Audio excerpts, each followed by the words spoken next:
Listen, I'm the person who'll be at the party critiquing the DJ. If the transition to the next song isn't fire, I'm judging you. If you play a song too early to rock the party, I'm judging you. What's up? It's your girl, Candy Hustle, and you are now tuned in to Dope Chick with Ambition podcast. Let's go.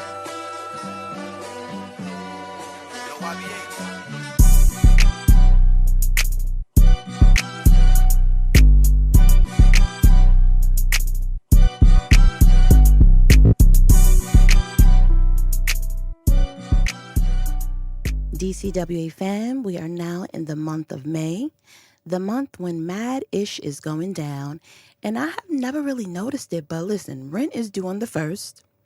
Mother's Day is, it is Mother's Day today. Wow, shout out to all the mothers. Wait, hold on, guys. When you listen to this, it won't be Mother's Day, obviously, but I'm recording it on Mother's Day. So shout out to the mothers, for moms, godmoms, and all that good stuff. Oh, then you have Cinco de Mayo, Memorial's Day at the end of the month. Now, for me, I also celebrate my half-birth May 12th. And then my birthday is in November the 12th. So, yes, if you judge me, I don't care. Judge your mother. And then also, if you know my birthday is November the 12th, since it's May 12th, well, again, when you listen to this, it won't be May 12th. You can Zelle me or Cash App me. So thank you so much. And shout out to the Scorpios and the Taurus. But anyway, yeah, know I love Jay-Z, right? And so someone sent me a flyer, and they were having this nice event in Atlanta called Hola Jovito. Oh, my God, y'all. So I was like, what's this event about? And it went down for Cinco de Mayo, and I was like, that sounds fire. Now, I looked at the flyer, and it was like, it's going to celebrate Jay-Z's music. And I'm like, wait, an event with all Jay-Z music and Rockefeller music? I'm like, I'm in there like swimwear. I'm like, where are these people from? And so the dude, it was from Philly. And I'm like, Philly? Now he got to know. And it's free? Oh, I'm about to be there. You know, black people love something for free that he died. So it was a Sunday, and it was raining cats and dogs. So I'm like, I still got to go. I didn't pull out my good sneakers. I wore some Dunks, the Pandas, y'all. I was like, why am I wearing these Pandas? People going to be judging my sneakers. But anyway, I went with my Pandas on because I wasn't going to mess up my good sneakers. And it was nice, y'all. I loved it. These are my type of people. Everybody was in there. We were just thinking like, DJ was in there vibing. It was a nice little scene on the east side of Atlanta. I'd never even been over there, y'all. It was so cool. And then the person who was rocking it, his name, I'm going to tell you his name in a minute. Hold on. So I invited my friend. It was two of them, Maya and Mickey. They were cool. The person who was putting it on, he's a rapper. Why do you even know he's a rapper? Listen, rapper turned DJ, hailing from Philly, West Philly to be exact. He's known for performing at events including like the One Music Fest, creating parties, working for major corporations, including Viacom, Microsoft, Converse. Like, he does it all. He knows how to, like, do these, like, nice events and make you feel good and just, he's, like, dope. I love it. So he has turned his love for hip-hop into a career. So let's welcome him to the show, Sean! Woo! Hey. Thank you.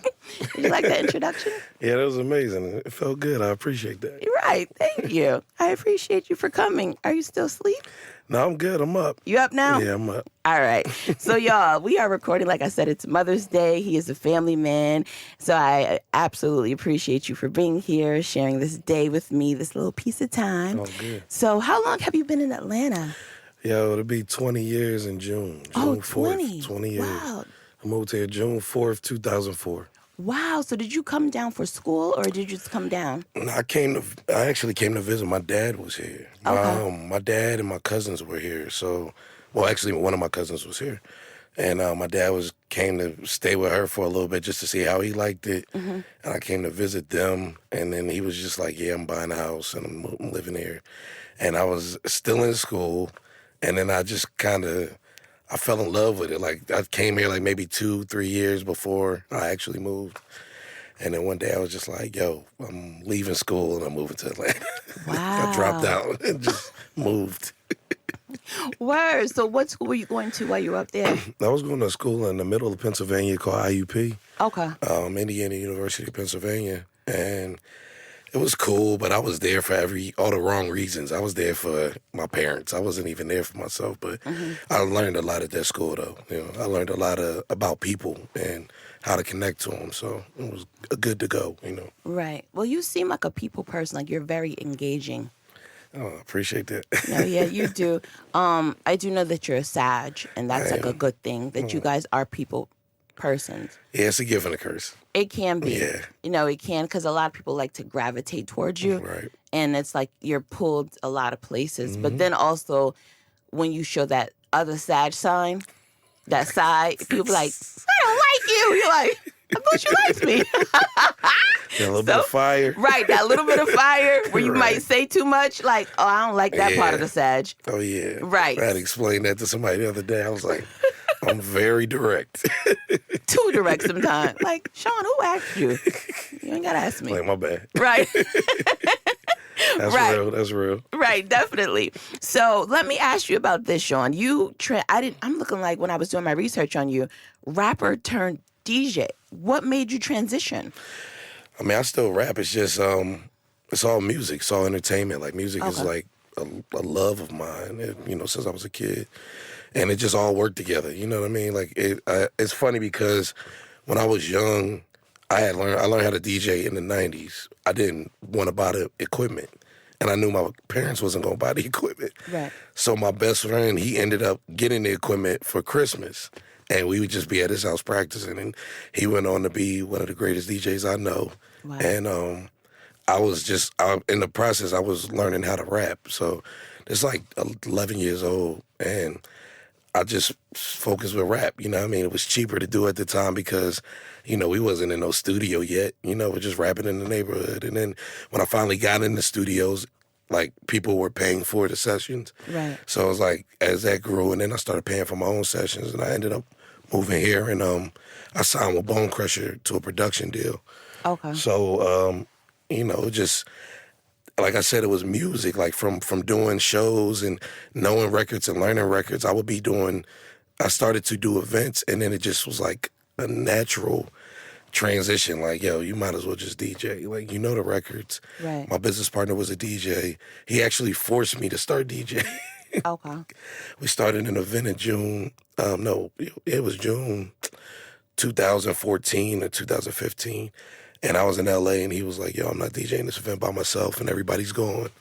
So he was like, you got to come back. And I was like, no, I can't come back. I'm out here. I'm doing some work. And then I ended up having to come back. Wow. So that was the first day I DJed, like, in public in 2014, and then now here we are. Wow. See, look, June and 4s are big. Yeah, that's crazy, right? It's always June and then a 4. Right. Something as big is going to happen for you this year, too. I hope so. Yeah, because we're in 2024. Right. So we still have a full year for you. So I'm going to just put that out there for you. I appreciate it. Definitely. Yeah. So I'm glad I came across you and connected with you because I've been having not a difficult time. I've been here. Oh, wow. I'll say officially in 2014 was my official because of the fact, like, I have been going back and forth between Atlanta and New York. Okay. So I'm originally from Rochester, New York. Right. And so then I moved to New York City, and then I moved to Atlanta. And then I moved back to Rochester. And I moved back to Georgia. So it was like finding your path. And then I finally was able to stick and stay consistently in 2014. And so it's like, back home, like Philly also too, is like we grew up with a certain type of connection. They even have here in Atlanta, your bros, your people, your community. And so when you come down here, when they know that you're from up north, they like to not really embrace you. Right. And so it's like, I'm not saying that I haven't met people, but it's like hard to, like, if you didn't go to Reading, if you didn't go to the Tower, Steve, like, man, I haven't found my people. And I was like, when I came to you guys, I'm like, man, it felt like home. And remember I was telling you, like, we wanted to bring our lawn chairs. It was like, yo, this is like our people. Right. Yeah. It felt like I know you, like, yo, it's from. wow. And it's like, I would love to come to your event. So that's why I was like, I'm going to come to that brunch thing. Yeah, I appreciate I came it. by myself, Yeah. and I'm like, I'll probably see somebody because it was music. I like music. I like sneakers. I like this. And it was like, I would want to come again to you guys' stuff. So I was like, I'm glad I met you. I asked my friend Diana, I was like, how do you know these people? And she was just like, I've just, Diana's been here longer than I've been here. So I was like, wow, this is pretty cool. But I'm not dissing the DJs. No, it's okay. I want to say this. Okay. Not all the DJs in Atlanta know how to rock a party. Not a lot of DJs anywhere. No. I know what you mean, though. They are very Atlanta stuck. I will go to a different party and they'll play the same set. It'll be Usher's, Migos, Future. They don't open their sound. It's the location, to be honest. Like a lot of, like literally everywhere. When I say everywhere, I mean like New York, Philly, anywhere. Like when you go to certain places, DJs play to what they know because they're there every day. Okay. They know the crowd is this way. And I just always, like ever since I started, I never wanted to do that. Yeah, so I try not to do, like I turn down more gigs than I take. Okay. Because it's like, if I get up there, I want to play for the crowd, but I also don't want to play for one person. Right. And a lot of people play for one type of person. Oh my God. You know what I mean? It's like, even if we go back to like Hola Jovito, like, yeah, people come because they know it's a Jay-Z party, but there's people in there that don't know it's a Jay-Z party, and they just want to be at a good thing. So it's like, I still got to cater to the room. You know what I mean? And I know you were there when I was DJing. It's like, yeah, I'm playing Jay-Z, but I'm playing other Rockefeller affiliated and knowing, like you said, knowing when to drop the record at the right time. Like a lot of DJs show up for the check, and that's cool, get your money, and they know where they can go play a certain way at. And it's not just an Atlanta thing. It's more like they just know these songs are going to get these reactions at this time of day that I DJ every week at this time. Okay. And that's all they care about. It's just like clocking into a cubicle. You know what I mean? Wow. You got to do this. But not saying that they bad DJs, because you put them in another environment and then it's like, oh, shit, I didn't know you could do that. You know what I mean? It's like, say somebody hits me up for like a Latin party or something. I can DJ anything. Do I necessarily want to just only play that? No. But could I go kill it? Yeah. But in that party, it might be somebody like, oh, he only play Latin music. You see what I'm saying? So, they didn't get to see me outside of that element. Gotcha. And that's really what it is a lot of times when you go to these different places. 'Cause I know like at least 80, 90% of the DJs out here. You know what I'm saying? I know who's just showing up to push a button. I know who's showing up to show out.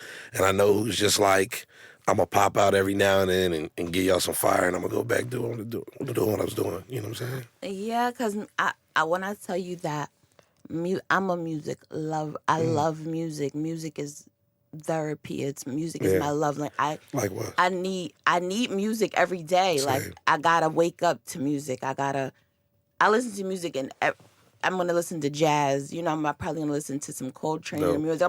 I'm that deep. Yeah. So I'm not. When I talk about music, people looking like I'm really into it. Yeah, you care. I care. Yeah, I feel it. Care. I get the little chills and goosebumps when you know what I mean. So it's like different for me. So it's like, I even want to try to, learn DJing as a hobby because of the fact like I love it so much. No, if I find a mentor who will want to, show me, because it's a lot of patience. You got to really want to be able to teach someone. I say start yourself first. How would I do that? It's so much. And then I know people like, this might sound like brushing it off, but yo, YouTube, I'm going to be honest. Oh, really? Like, super serious. Like, get you a little controller, look at YouTube videos, figure out who you want to be as a DJ. Like, figure out what you want to do. Like, yeah, you can play everything, but how are you going to play it? Okay. You know what I'm saying? Like, I don't play like anybody else because I actually like to play everything and like to take you around the world and in a time machine. So I know it's other DJs that might do that, but they're not going to play like me. So when you start off just doing it on your own, not worrying about the technical aspect, you'll worry about the music more. Knowing the music is more than anything. Right. Because it's like, it's some DJs that are scratch DJs that are very technically good at turntablism. And there's some DJs that are party rockers. I'm a party rocker. You know what I mean? I can blend, I can scratch enough, I can know what records to put on. And there's some DJs that are just like literally curators of sound. You know what I mean? They're not Right. going blend the records super fast. They're not really even going to blend the records. They're just going to play. They're going to set you up for the whole day. You know what I'm saying? And, you know, when you start to learn by yourself, you'll figure out where you want to go. So when you get with a mentor, you can know what you want to focus on. You know what I'm saying? Oh, those are some good tips. Thank you. No, I'm definitely gonna definitely consider it once I have the time. Yeah. A lot of times I'll say stuff just because I'm like, oh, I want to do that. I do have to consider Time my is serious, plate. right? Yeah. Yeah, I do have to consider my plate. I have Right. a lot on my plate, but once I do have that space, I do want to take on that because I love Right. music. People be like, hook your Bluetooth. Can I be a Bluetooth DJ? I be Yeah, like, do it. Hey, yeah. people like, That's how you Kiki, got to start. Yeah. put it on. I was like, I got a playlist. But I do make my playlist on Apple. Right. And Okay. people love them. So Yeah. look, hire me, Sean. Hey, come on. Told you, you got to start somewhere. You know what I'm saying? Right. All right. So let me ask. Well, I think you sort of answered this question because I was going to ask you, when you do DJ, do you play music for yourself or your guests? It's both. It's Oh, really so both. it is a combination. It is both. It has to be, because if I don't like what I'm playing, I'm not gonna feel good. Like, I'm automatically just not gonna want to be there. I'm gonna check out. And I've had gigs like that where I'm like, yeah, I'm not feeling this. Like, in the middle of it. And a lot of times, you know, in the beginning, you might just think, oh, well, I'll be good. I can get through it. But then when you get in the mix, it's like, nah. It's anything you do. When you do some shit you don't love, excuse me, I don't know if I can cuss, but when you do something that you don't love, it'll always show that you don't love it. You know what I'm saying? That's facts. I'm hard. Like, you know, you said about being a Sag, like, it's hard for me to be mask, fake. It's right. like super hard. No, that's facts. No, it will show through your work. Right, 100%. So when you do an event, do they tell you, hey, play this, or do they just tell It you depends make on, like, a lot of times, like, corporate events, sometimes they might be like, hey, can you play this way? But it won't be like a specific kind of music. It'll just be like, maybe play clean music. You know what I'm saying? And I'm going to be honest, a lot of times people come to my parties, I play clean music just because. Because clean music, if they have sound effects in them to blank out the cusses, they have a better record. It sounds better. It adds to the party. So I don't mind that. But I've had parties where they're like, yo, I want you to play only this type of music. And sometimes I like it, you know what I mean? So I'm like, bet. Just like even with the brunch yesterday, like, it wasn't a crazy turnout, but normally when we do like a Southern edition of something, it's a good turnout because we in Atlanta and I love Southern music. So I like to cater to that. The only issue sometimes with doing Southern music here, and like you said something earlier about only hearing these people, that's how I know the DJ is just like programmed, like, because those people he's playing for don't even care for their music no more. Wow. And it's crazy. It's like they made it. Yeah. They made the music, so it ain't nothing like, oh, wow, you know what I'm saying? Right. Even though they do, like, you know, the popular stuff, but that's a given. It's like, you know, if you hear something every time you pull up your Spotify, if you hear something every time you go on YouTube, whatever, you're going to draw to that. And if you see people popping bottles to it, that's like so a lot of people, like, feel cool by listening to that music in those settings. You know what I'm saying? But, yeah. So a wedding, I've seen people go on to like Judge Judy and stuff. He didn't play Beyonce. We told him to play Beyonce at this time. Do you do weddings? I'm gonna tell you this. I hate weddings. Why, Sean? I just hate, like, I don't hate weddings because of the bride and groom. I hate weddings because of everybody else that did not pay me, that wants to act like they just know these people so much. Yeah, you got to play this because I know them. Right? Now, for a wedding, a lot of times they give you a list of songs, and I adhere to that list of songs. But a lot of people that hire me for weddings, they say, yo, I want to hear these songs, but I want you to do DJ how you DJ. Perfect. That's easy. Like, you gave me these songs. That's the easiest. Now I just got to go DJ for real. Let's roll. Let's have a good time. But in the midst of that, while y'all are having a good time, your drunk cousin, your drunk uncle, your aunt is telling me how much you really want to hear Mary Had a Little Lamb in the middle of your wedding. And it's not reality. And then when I play that record, because I'm like trying to appease these people, the bride and groom look at me like, the hell you doing? Right. So that's the thing. It's just like a party. Like I said, you got to cater to the whole room. Right. You know, you be in a party sometimes and you're like, I want the DJ to play this. Might even walk up to the DJ and be like, yo, play this. But you're not thinking about everybody else in the room. No, that happened. Yeah, all the time. At my cousin's wedding, someone played, and we don't know who requested it. I'll Take Your Man. What? We like, Why would, who the fuck requested at a wedding? At the reception? And a DJ played it. We said who, we don't know who did it. We don't know what their angle bold, was. Man. Whoever the DJ was bold. We just was like, wow. People just stopped dancing, and the thing was just like, ooh, that was rude. Yeah, that's crazy. You got to read the room, too. Yeah, that was crazy. Yeah, so I was just like, that was rude. Yeah. So let's. Yo, that's crazy. If you mess with me, I'll take your me. Everybody was just like, crazy. Who did this? Was it one of the baby moms? Did she come in and then dip in the back? It was wild. It was like an assassination. That's funny. So you do events also. Yeah. You're just not a DJ. You said you and your business partner, you have a agency. So what is the acronym stand for? I don't even really tell people this, but it's we got to get paid. What? So when I was rapping, that was like my label. You know, we got to get paid. I put out my music through that after I did my situation with Bone Crusher.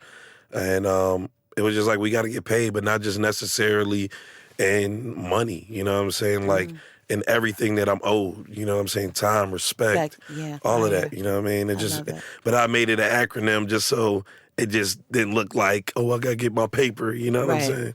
And it just, you know, I'm into branding, so it just felt like a firm business WGGP, you know what I'm saying? Like, and that's all it stands for is we got to get paid. I like it. No, it is. It is nice and clean, though, too, because it was like, and then it says agency, so it's looking like, what is this about? Right. I like it. And then under that, you do have different entities in a sense, like some good.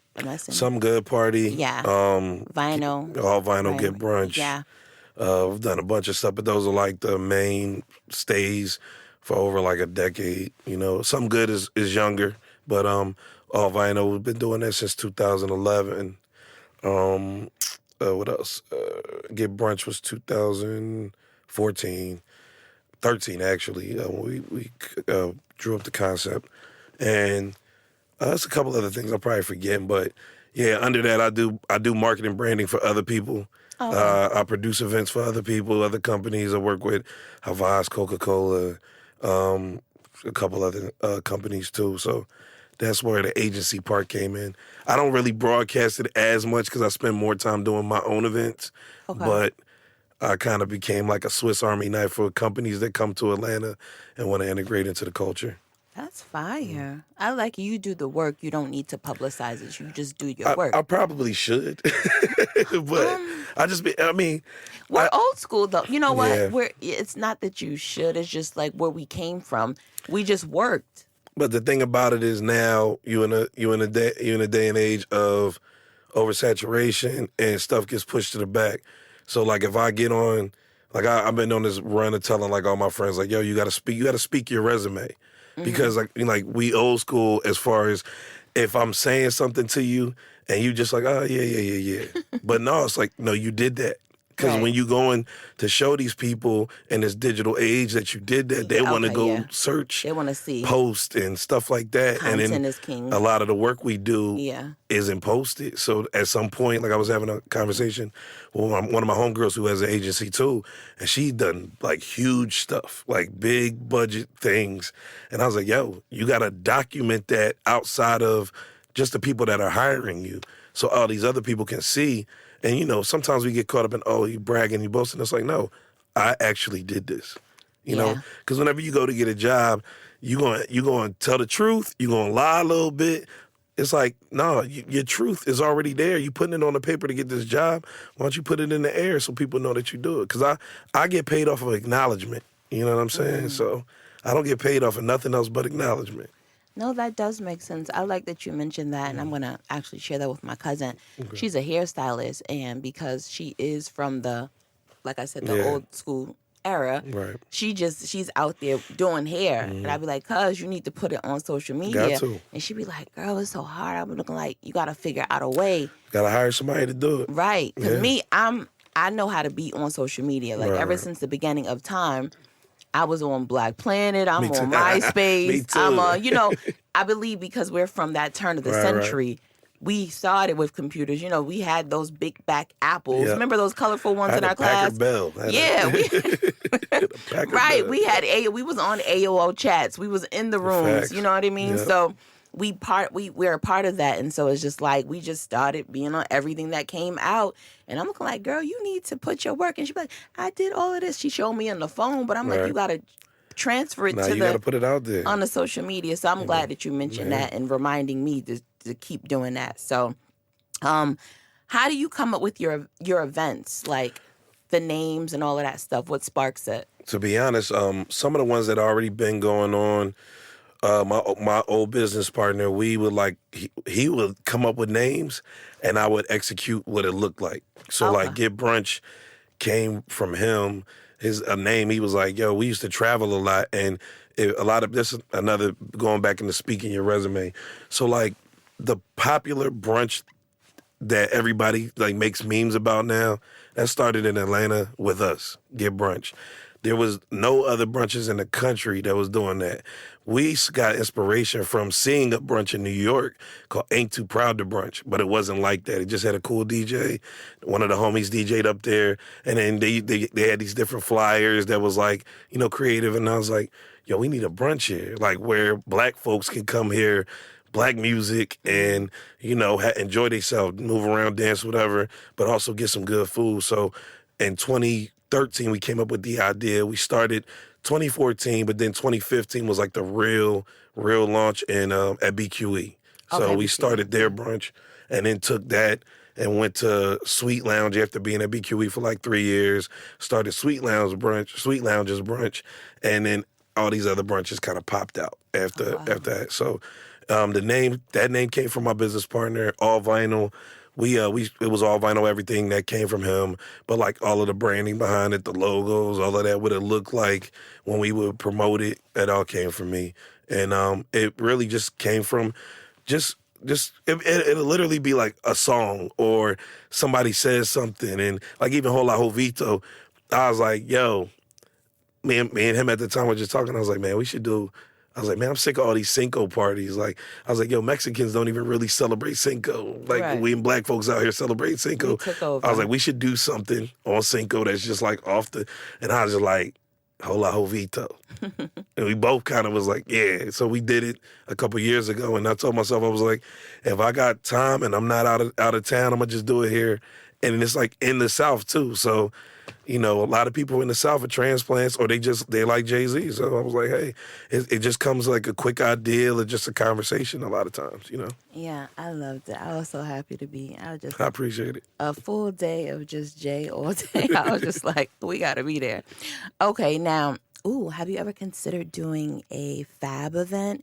The Soul Tapes are now on the streaming Fab. platform. See, the thing about that's another thing about doing niche events like that, because some of the people don't have enough records to keep people's interest the whole event. So when you have a person like we did a Get Brunch version of Erykah Badu, and I'm a huge Erykah Badu fan. She got a lot of music, but to keep people entertained, you got to weave in and out of her music with other music that's similar. You know what I'm saying? Okay. And sometimes, like, and I'm going to just say this, and I got love for my DJs that rock with me, but I was like, if you don't understand being in that same space to weave in and out of her music, the people that's there to hear Erykah Badu and Erykah Badu-esque music, they're going to be mad at you. You know what I'm saying? We got some feedback from that wasn't the greatest, but I was like, yo, I agree with the feedback. I was like, you know what I mean? Because you gotta, like to your point of doing like a Fab, it's like, it gotta be Fab and then other people he might have worked with, or the music that was popular around the time he blew up, and just stuff like that to keep the interest for, so you gotta think it's 6 hours. You know what I'm saying? Like, I can listen to all the Fab tapes, but everybody in the room ain't going to. Gotcha. You see what I'm saying? You got to cater to everybody. Now I understand what you're saying. It's not that simple. I could probably enjoy and do it. Yeah, me too. But I rap along with all this. It's not about just, Yeah, it ain't it's about a bigger. just you. Yeah. No, when you break it down like that, I understand. It's just like with me, we were talking about the Red Lobster. It's a different space, but Red Lobster being bankrupt. We're going through bankruptcy. And I was just like, oh, I love Red Lobster. How the heck they going bankrupt? My mother was like, wow. It's just you. You're just one person. And I was like, and she's like, how often do you even go there? And I was like, whatever, taste. She was like, a taste not keeping them in business. Right, every couple of years. Like every couple of years, I got a taste with some cheddar biscuits and a salad. That's it. That was at like $5. That's funny. Yeah, and I was like, so now I understand. Like a taste is not. It's just even like outside of the music part, like a lot of people don't even think about this. I also got to think about, okay, there's people in here that don't even know this is going on. Right. How do I bring them in to understand what's going on and like it and stay? Right. And then I'm at a venue. That venue want to make some money. I want to make some money. Right. How do I keep them in there to buying drinks, buying food, whatever is happening? Make sure that the relationship with the venue is good or whatever I have going on.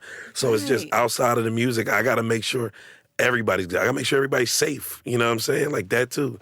So it's like, it's so much other stuff to think about a lot of times, you know what I'm saying? And Fab never even really been out here. And then when he came out here one time, they asked him to freestyle. Was it One Music Fest? It was One Music Fest when Fab was here. The last time. That time, but before he had came out here, they asked him to freestyle. I can't remember who. On the radio? Show. And he didn't even freestyle. Oh, wow. Well, me. So, yeah. So I don't even think he probably wasn't feeling it. I don't even think he has a, don't even this his spot out here. He does Vegas a lot. But yeah. So let me ask you this.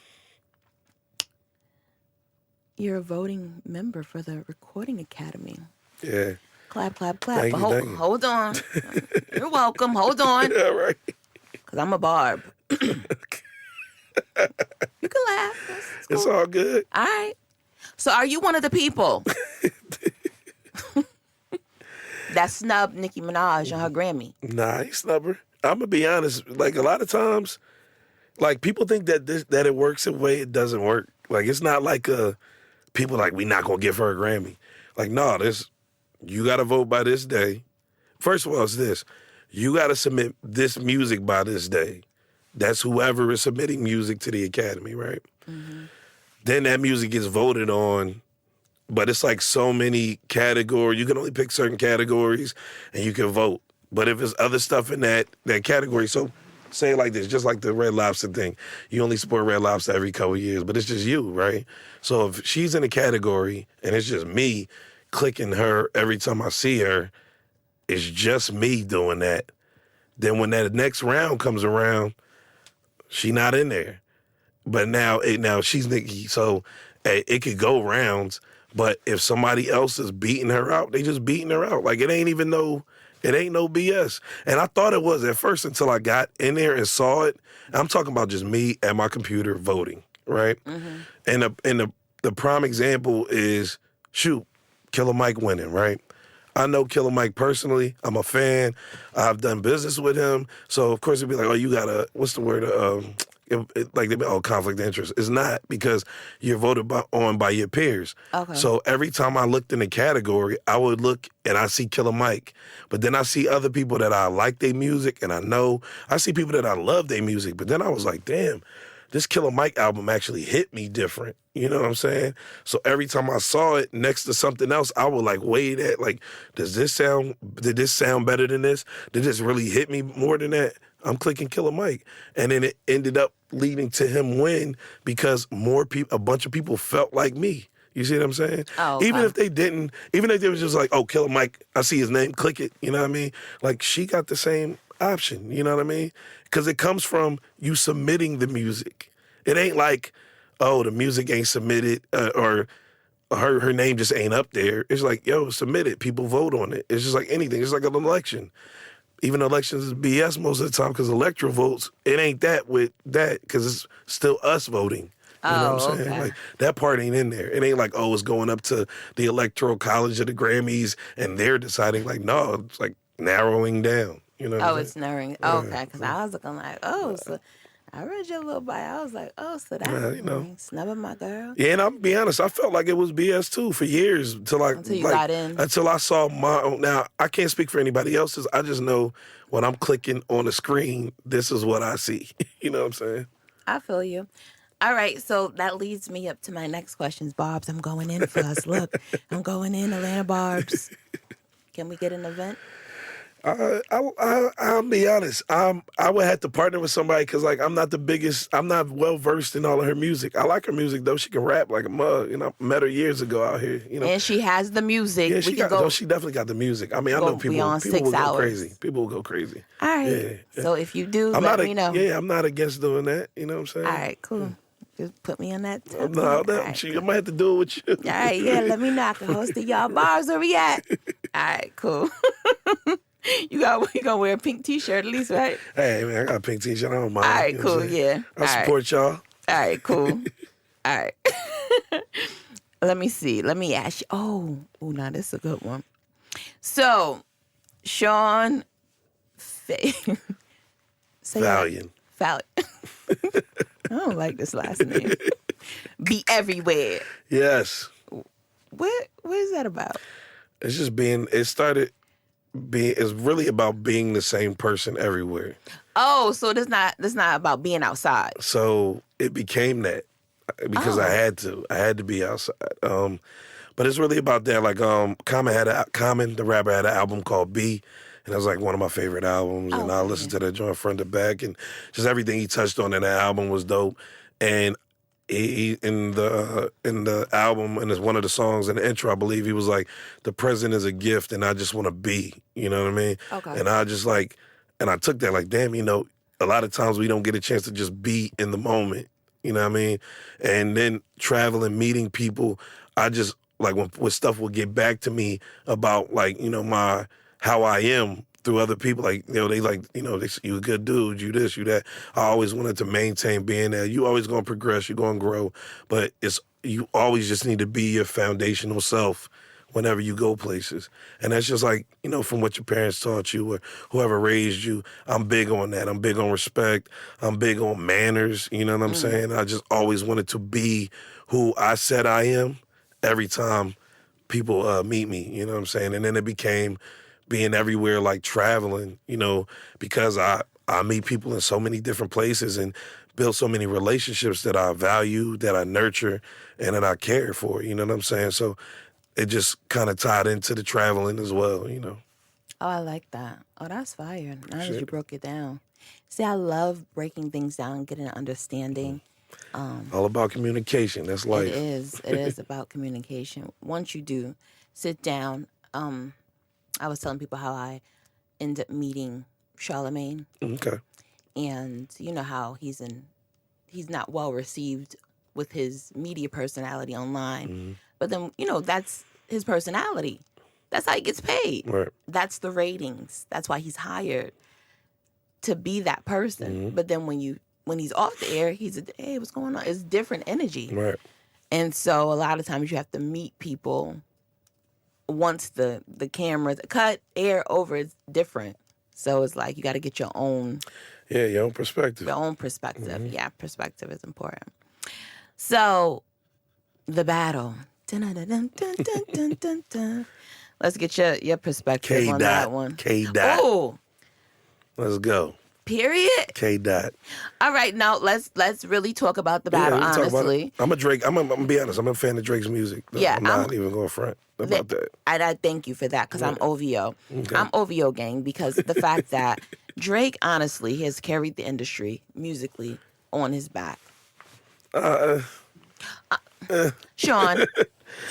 You got to understand, like, I look at things different. Like, I like Drake music. I play Drake music. I was around when So Far Gone dropped. I remember when he did his first show in Atlanta. Right. I gave away free tickets to his first show in Atlanta. Right. So I remember, was it Replacement Girl before So Far Gone, all of the music. And I remember Fonte from Little Brother, because that's my friend, and how, you know, he sounded. Little Brother. Y'all not Little Brother. Yeah, so I remember how he kind of sounded like him.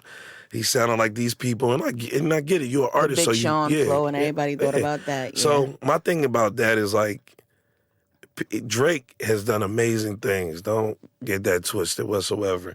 But Drake has also been connected with people where he's mutually benefited. You know what I mean? It wasn't just like he brought them along for the ride. They helped him just as much as he helped them. You know what I mean? Like when everybody was like, yo, when he got on Versace and Migos and it kind of turned up or whatever. Mm-hmm. Yeah, he helped them a lot. But Migos was already popping in Atlanta.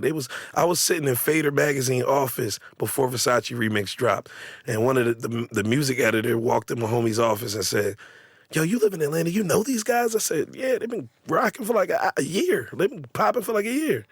Oh my God, they're so amazing. This was when Bando was out. You know what I'm saying? So I agree. Right. So I'm like, I just feel like when people say carried the industry on his back, What I will say when I say carried, I mean that he contributed a lot. He did a lot as far as music hits. Yeah. He fed the industry as far as musically. That's what I'm saying. Yeah, no.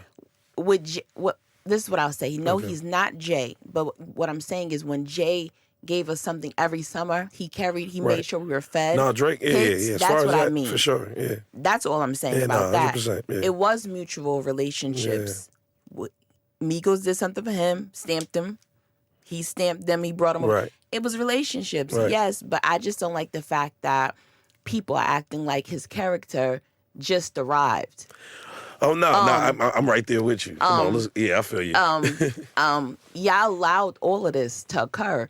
When men say, "Oh, I could tell if she a wife 5 minutes after," y'all couldn't tell this about a man. That's crazy. You feel me? No, why did it take this long? You know how it is. You know how it is. It's like Why did it? Everybody want to be along for the ride when it's good for them. Right. You know what I'm saying? But I also equate like a lot of stuff unfolding in the public's eyes. Mm-hmm. Like we don't know necessarily what got these people to that point. Yeah, we don't. That's and true. everybody, like sometimes people are seasons, man, and they change, and people and you go through them. So it's like I'm not sitting up here villainizing dude. I don't know nothing about anything. I know certain things that of course I don't want to talk about just because on some industry stuff, but I don't know nothing about none of this stuff that's being put on him now. As far as that's out in the public, I don't know nothing about none of that. It's just that I feel like. Some people maybe had enough of some things he might have done, and shit, he might have had enough of what they done. You know what I'm saying? I like that middle ground part. Like, he may have not had enough, and they may have had enough. There's three sides to a story. You know that. His side, they side, and the truth. Yeah. I don't like the ganging up. That's all I'm saying. He spoke about that, though. Yeah. He also a lot of things he talked about. You know how sometimes people can see things coming. But I also felt like I also feel like too that a lot of things that he got in, his big homies in them is not stepping up and being like how he's stepping up, saying like I got y'all. They not stepping up and saying you good. And this is the thing I wonder about. Just I'll be totally honest. Like I only care about the raps. That's all I care about for real. Facts. But to what you're saying right now, it's like. I always think about that. It's like, if all these people got an issue with you and ain't nobody saying nothing, it might be you. But what I'm trying to say, and y'all, if I ever meet y'all, this is just my opinion, I'll still stand on in your face. If I'm correct with all of this beef, if I'm following it correctly, the timeline, and correct me if I'm wrong. This was Wayne's initially with this whole Pusha thing, all of this stuff. This was Wayne. The Pusha thing with Clips and initially was Wayne. Yeah, Wayne dissed Pharrell and Clips. And he went on Twitter and said what he said on Twitter too. It was before that. So it was a Vibe magazine article. He dissed them because it was talking about wearing Bape and stuff like that, and he dissed them. Right. And they didn't know where that came from. Right. And then, Pusha responded. And then all of a sudden, Drake wanted to step up into that, and now Wayne is in the back, and nobody's saying nothing. Y'all see this? And then Ross is like, yeah, I'm still cool with Wayne. And I'm just looking like, but Wayne and Ross is dissing Baby. And I'm looking like, it's so crazy, but You gotta think like outside of just being rappers, they human beings, and like think about it. You probably got a homegirl that she's super cool with, but you don't like her friend. But that's still your homie. You know, that's not gonna compromise your relationship. But you still might every time you see her, I don't mess with her. Like some people just operate like that, you know. I don't put anything past a human. Yeah. You know what I mean? Because No, that's the thing. It's like we get so invested in this music, but we don't know what the hell these people got going on at home in their real lives. That So it's is like, true. and I don't really get too invested. Now, for this battle in particular, is different, a little different for me. I don't know Drake Camp. I know people that work with Kendrick. I've done shows with him back in the day. I'm not saying that's my friend like that. We not super homies, but I hear stuff that happens, and I Right. know like, oh, no, this is true, and that ain't true. You know what I'm saying? Yeah. So it's just like, it's just like you podcasting and you sitting down here with this, having this conversation with me, and I say something, and I tell you, like, no, that's a fact. And then somebody come back after hearing it and be like, no, that's not true. And I'm like, no, that's a fact. Here goes the facts. Here goes the receipts. And Right. But these people out here listening might be arguing back and forth, but me and you know it's true, and they believe it's fake. It's so much. But we'll focus on the battle because we can go on and on about this all day about that side. 100%. So, but I do feel what you're saying. You gave some gems on that aspect. I say it's a draw because of the fact that if Drake did plant certain things and knowing that if 𝐇𝐄𝐑 is a substance type of rapper, right? And he's really about the facts, right? He's not a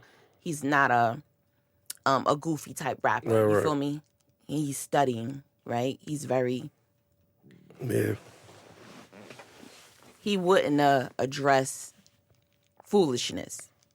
That's why I feel like it's going to be a draw. But I will say, if everything was 100% executed, he's on his stuff, he got it 100%. That when he set it off on that, you niggas, what?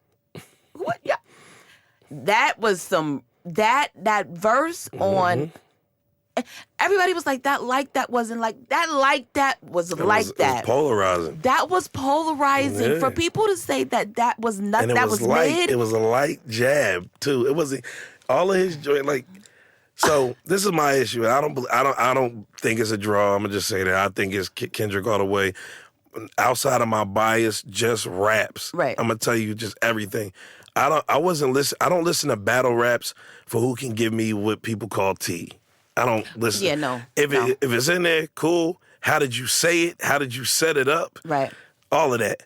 And also, in the battle, Kendrick is the only one that just rapped. Think about it. Right. Drake went to Instagram, posting stuff, doing all these other antics around the raps. Kendrick liked that.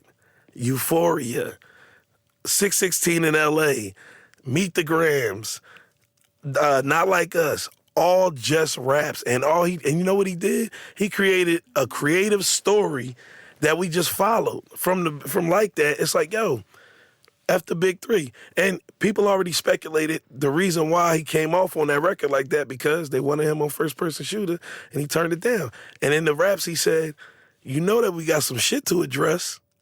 Why would you want me on this song? You know we got shit to address. And I was like, damn, like that's like listening to from like that to all the rest of these records, the way he just rapping and talking and telling the story and building the story. He told him in raps, hey man, let's keep this friendly. Then he said his wife's name. The next rap was, I wanted to keep this friendly and be a sparring exhibition, but then you talked about my family. And now you gonna get all of this. All he did was walk it down. Drake, best record out of that to me was Family Matters, and he started rapping the last 90 seconds of 7 minutes. So it's like, as a rapper, I'm like, yo, he can rap. Drake can rap. He can go. He's a talented ass MC. He didn't focus on the subject. Kendrick got in every session and focused on that man. And then Meet the Grams, everybody like, oh, that's one of the worst ones. He took 4 verses to break down this man's whole family. And we talking about battle raps for real? Think about the battle raps we come from. Nas and Jay. The Locks and State Property. Jadakiss and Beans and all that. You know what I'm saying? Like, they was talking crazier than them. They was going so far. You know what I mean? And it also might have happened, the stuff they were saying in the raps. So for him, but they was still getting at them. And it was clever. It was on point. It's like, even the silly lines, like, I'm about to sun kiss like a soda. Like, just the silly lines. Like, Remember you know that? what I mean? Yeah, Oh but my God, like that's but that's crazy. all I care about. And Drake had some bars, but the hardest bars to me he had was for A$AP Rocky. It's like, I like that you mentioned the breakdown. You allowed me to see it. yeah. I do like that he just rapped. He didn't do any social media thing.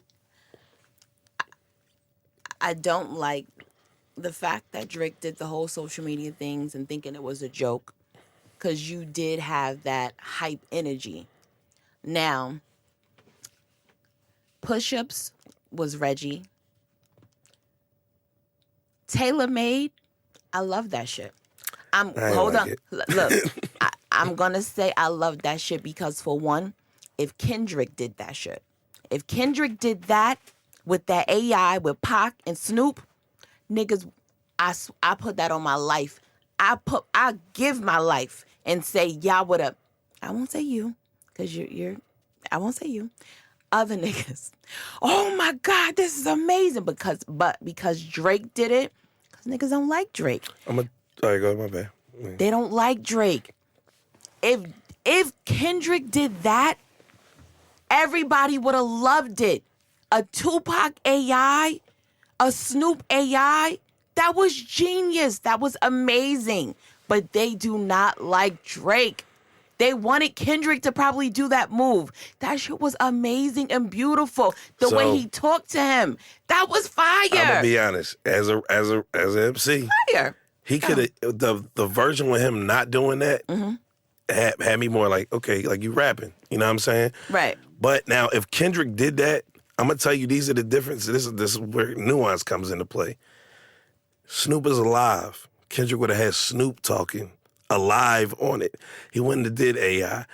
If Kendrick is a rapper's rapper, he's not about to go get a fake version of Pac to talk in a rap battle. He did it on a song, basically, but he didn't do the fake version. It was a Pac interview that was chopped up to go into the song, basically like they were talking to each other.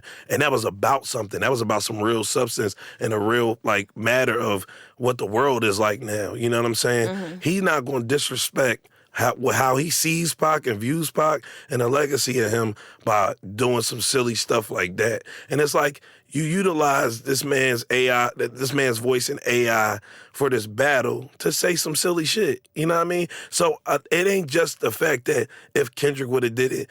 Yeah, and I'm not disagreeing with you at all. A lot of people don't like. Listening. A lot of people don't like Drake. They just don't like him. A lot of people just don't like Kendrick. I'm not in the middle of that because I don't know them enough to not like them. You know what I mean? I just know what I know as far as the raps and as far as what I see. But that just was I get what he was trying to do, but it didn't fly right. And one of the homies said the realest thing: Pac is alive. I mean, Snoop is alive. Why you just, if you really get Snoop on here, you know you're not going to do that, and you know you can't do that because Snoop ain't going to jump on the record dissing Kendrick. You know what I mean? So if Kendrick did it, the nuance is like, yo, they got a relationship. That's his OG. That would have made it even crazier. Like, these are the different dynamics of the rap battle that had people like, oh, it's just like when you hear what the T is, like when people say T or whatever, when you hear that, what makes you feel a way about it is because it's like you can connect it to certain things. Like everybody coming up with their own, oh, he said it's because of that, and he put this out there, and da-da-da-da.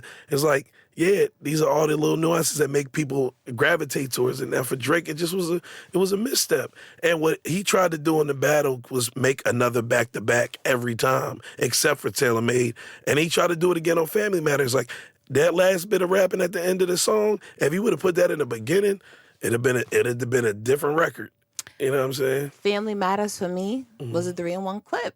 I felt like I also remember, you have to remember that he's trying to, I think what's happening too, he has many people that he's trying to address. Yeah, right.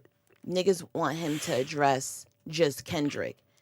He's trying to just do everybody because he wants to be like, yo, I'm over this. Because everybody wants him to keep fighting. Like, yo, you got to keep doing it. He wants to keep doing it too. I respect that he's not backing down. Right.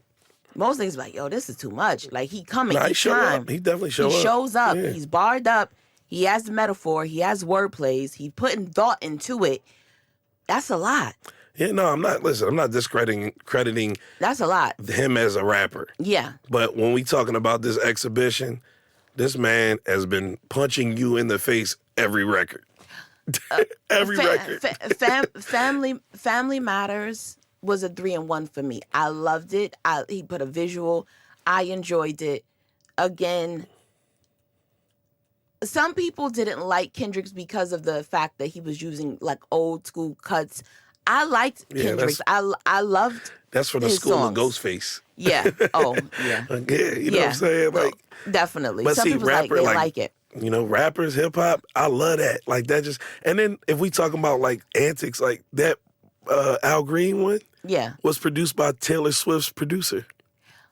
It's the fine prints with Kendrick. Cause details. He was talking trash. He said, "Hey man, you know, you gotta holla at Taylor Swift to do this." Yeah. Yo, this is the crazy thing.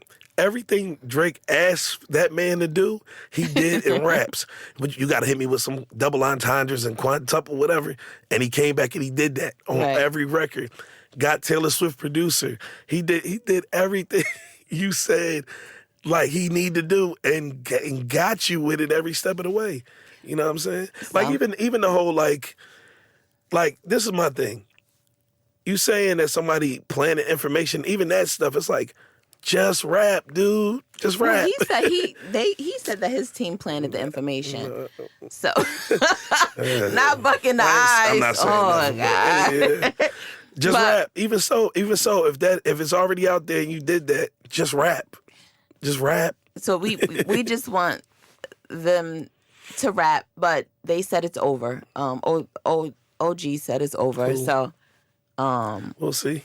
We'll see, because he said that, you know, if you want to continue, we can. Yeah, it's just like the Pusha thing. It's like it was supposed to be over after that, but you made a whole album dissing this dude. So we'll see if it is over. I'm pretty sure Kendrick has some songs in the clip, but it's been fun. It's been entertaining though. It has been. Like I said, I go on record though. Like I like Drake music, man. I listen to him. He can rap. You know what I mean? That's all I want people to act like. He I just don't want underestimated his opponent at this time. I felt like he thought he was going to get a back-to-back, but 𝐇𝐄𝐑𝐄 definitely showed them that, yeah. I would have loved to see Cole flex his skills too. I don't think that. But Cole was more peaceful. Nah, I think Cole, and I had this conversation with one of my homies at Dreamville. I was like, yo, I think Cole understood that this ain't just rap with them. They really don't rock with each other. And Kendrick don't rock with dudes like that. So outside of the rap, it's like, this ain't gonna be what y'all think it is, us just barring each other out. And I actually got respect for Kendrick, and that's my friend. So I'm not gonna sit up here and talk crazy about this man the way y'all want me to do it, because this is my actual friend. Now him and homie, they got something else going on. And for me to be pulled into that is kind of crazy. You know what I mean? So I wasn't mad, like on some rapper stuff. I was like, damn, man, why you throwing a towel? Just rap. But like I said, these people ain't just rappers. They live actual life.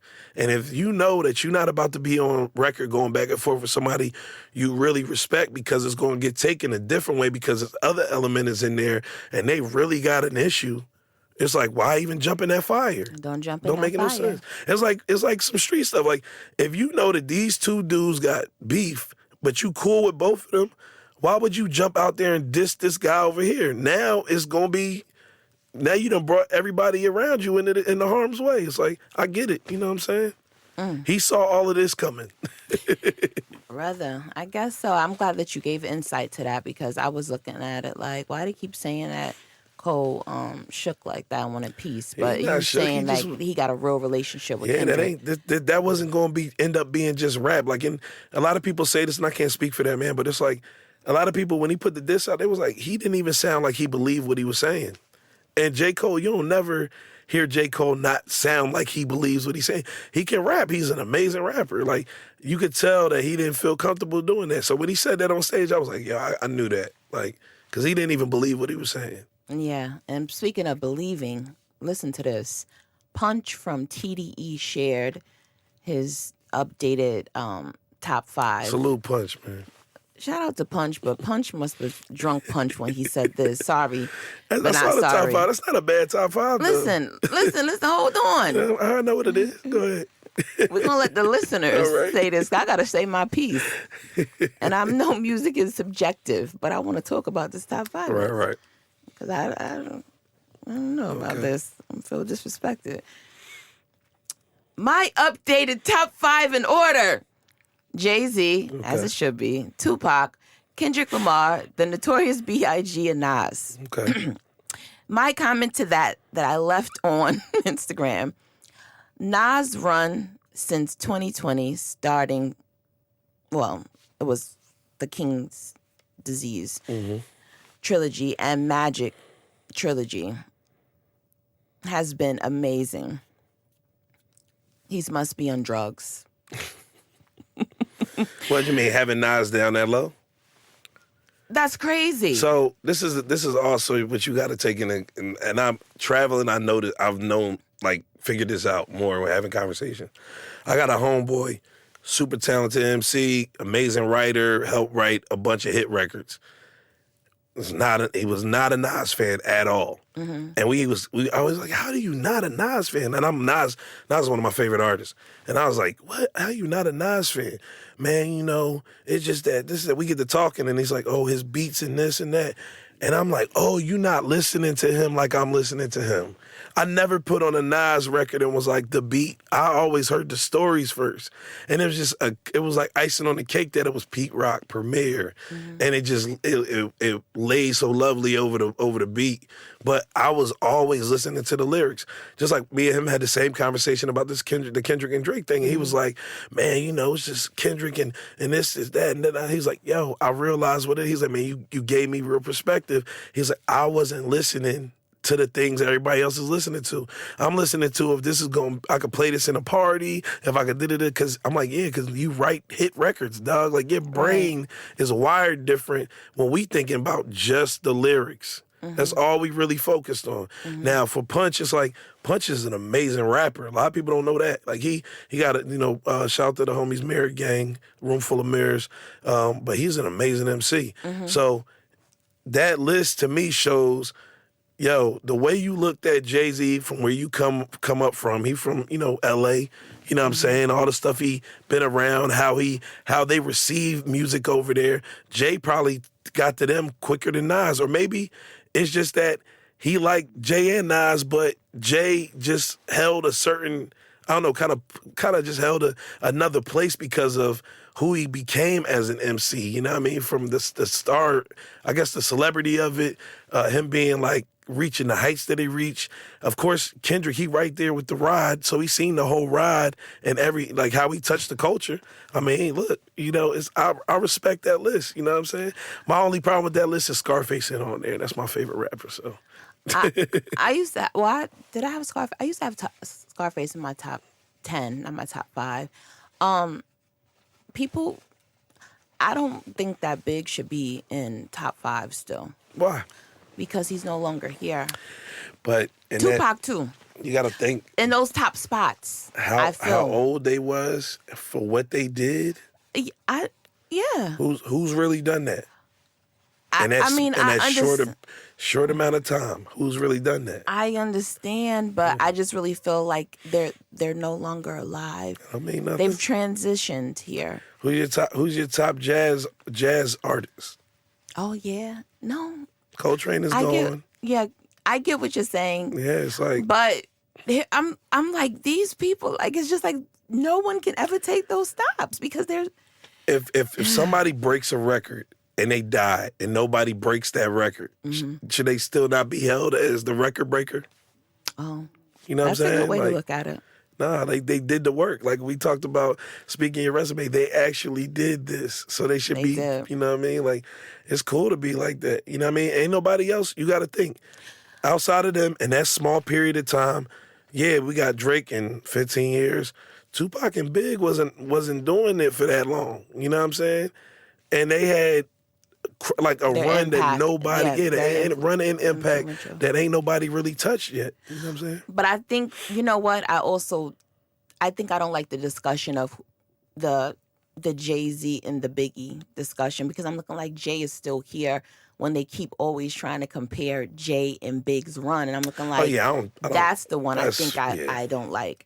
Because I'm looking like, why do y'all keep saying that? And but everything is if. It's like we can't live in if. You know what I'm saying? It's good conversation, but it don't equate to nothing. Those debates need to go to bed. It don't equate to nothing. You know what I mean? And Jay has proven who he is time and time again. Time and time again. You know what I mean? Because when Big was alive, Reasonable Doubt was out. It was out, and he was like, and if he was still alive, we would have the commission. Right. We would be making money together. Like, y'all gotta stop. He was still rapping as good, even when Big was here. So I don't get that conversation. But whatever. All right. So what we're gonna do, because I know you gotta get home. I would like for you to tell me, do you feel that hip hop is dead? No, I don't. I feel like it's alive and well. I feel like people's ideal of what they loved about hip hop for themselves personally might not be alive, but it's all about progression. And when you progress, hip hop is branched out into so many different things that, you know, it's like, if you don't want to go to this branch, don't go to that branch. You know what I mean? I don't spend time listening to stuff I don't care about. You know what I'm saying? So it's more accessible. It can't be dead. It's still one of the most popular art forms in the world. Okay. You know what I mean? The most emulated. You know what I'm saying? So it can't be dead. Like, when people say that, it's like what they liked. You know what I mean? Like, it's like I like certain things a certain way, and now it's changed and I don't like it no more. You know what I mean? It ain't dead. Oh. Yeah, because that's what Questlove had said that. Yeah, I mean, shout out to Quest. West Philly, salute. Yeah, that's but from you. I don't. That's Quest also. I was like, how you gonna say that when you was playing the drums on Jay-Z performing Takeover on a live? But Quest was young. We were all young. Quest is a different man now. He's 53. Right, and I get that, but it's like different mindset now. You know, but to be a music nerd like he is, like the battles. Like I said, I feel like he was disgusted with what happened around the raps. Right. You know what I mean? But if we talking about the raps ain't crazier than what we was listening to and championing back then. Now, if he felt that way back then, which I don't know, is, you know, whatever, but I don't think if he felt that way and then performed Takeover, I don't think he felt that way. You know what I'm saying? Right. Yeah, I don't think it's dead though. Like the way what he's seen it as growing and to be a 50-something-year-old man, that form of hip hop might be dead, but to him, but I don't believe it, because you stand next to one of the greatest MCs on earth every night, Black Thought. Like, it can't be dead if he's still out here barring people out. You know what I'm saying? Black Thought. Like, yeah, I feel like y'all got some rappers. Yeah, we spit. Yeah, and when I heard that you were rapping, because I was doing my research, I came across one of the podcasts, and I was like, wait, who is this? And you make beats and all of that. I might need a beat. You can make me up a little something. I got you. Holler at me. Oh, Lord, I got to see my budget right. Lord Jesus, please don't tax me. Holler at me. I got you. Oh, when somebody say that, y'all know they about to... Oh, ain't he scratching his head, y'all, please. Sean, please don't make it too hard. I know you got children and stuff. I'm new, man. I'm new. You know what I'm saying? Oh, God. New and pricey. All right, y'all. Give us a gem, Sean, because I know you got to go. You got some gem for us. Give us a nice intellectual gem. You got something for us? Yeah, imposter syndrome is just insecurity. So focus on what that is, get it out of your life, and believe in you. And remember, speak your resume. Because ain't nobody going to tell your story like you. I love it. Let them know how they can find your business and support you and contact you if they want to attend your events. Everything SeanFalyon.com, at Sean Falyon on all social medias, mainly IG, SeanFalyon, and hashtag SFBE, you'll find me. Sean Falyon, be everywhere. And thank you for having me. This was a great conversation. You are welcome. And y'all, it is a wrap. Be sure to leave me a review on Apple Podcasts, not just a 5-star. Talk to me and let me know how you are feeling about the podcast. Thank you for checking out Dope Chick with Ambition Podcast. Mwah.